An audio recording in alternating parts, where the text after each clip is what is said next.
আসসালামু আলাইকুম দর্শক, আমি রাসেল ইব্রাহিম। আজকের ভিডিওতে আমি আপনাদেরকে স্বাগত জানাচ্ছি।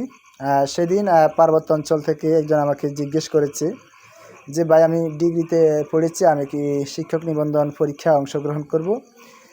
যাই হোক, যারা ডিগ্রিতে পড়েছেন বিজ্ঞান বিভাগ থেকে, তাদের জন্য আজকের এই ভিডিও।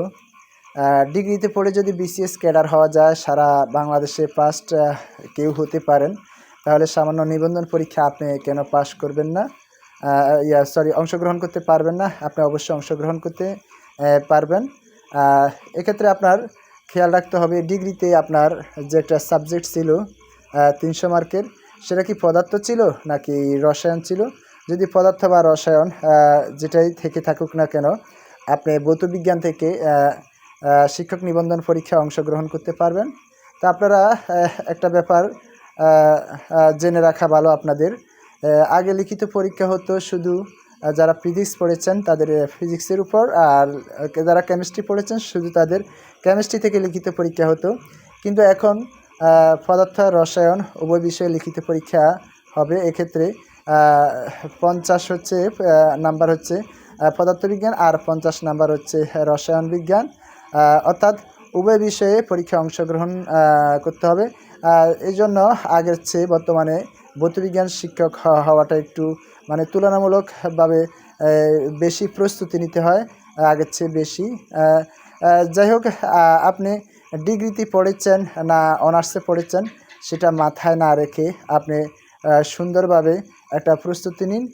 প্রত্যাশা করি আপনি চাইলে আপনার উপজেলায় কিংবা জেলায় পাস হতে পারেন, এমনকি দেশেও পাস হতে পারেন। এটা আসলে অসম্ভবের কিছু নয়।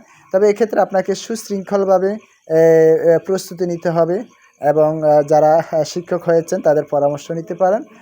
অবশ্যই আমি একটা ব্যাপার দেখেছি, আশেপাশের কেউ থাকলে কিন্তু একটা সুন্দর যে পরামর্শ দেওয়া, সেটা অনেকে দিতে চান না। তবে এক্ষেত্রে ফেসবুকে বা ইউটিউবে গেলে আপনি বা আপনার শিরোনাম, যে বিষয়ে জানতে চান ওই বিষয়ে শিরোনাম লিখে সার্চ করলে আপনি সুন্দর পরামর্শ পেয়ে থাকবেন। তো আপনারা ডিগ্রি নাকি অনার্স এগুলো না ভেবে, আসলে এগুলো ভাবাও কিন্তু এক ধরনের অযোগ্যতার বহিঃপ্রকাশ। আপনি একটা বাজার থেকে সাজেশন কিনুন, আপনি শিক্ষক লিখিত পরীক্ষার যে সিলেবাস আছে সেটা ডাউনলোড করুন। পাশাপাশি ইন্টারমিডিয়েট এর ফিজিক্স কেমিস্ট্রি বই এবং মাধ্যমিকের বা 9-10 যে ফিজিক্স কেমিস্ট্রি বই সেটা সাথে রাখুন। তারপর নিজের মনের মতো করে একটা হ্যান্ড তৈরি করুন। প্রত্যাশা করি আপনি ডিগ্রিতে পড়েই একটা সুন্দর চমৎকার রেজাল্ট করতে পারবেন এবং আপনি শিক্ষক হতে পারবেন।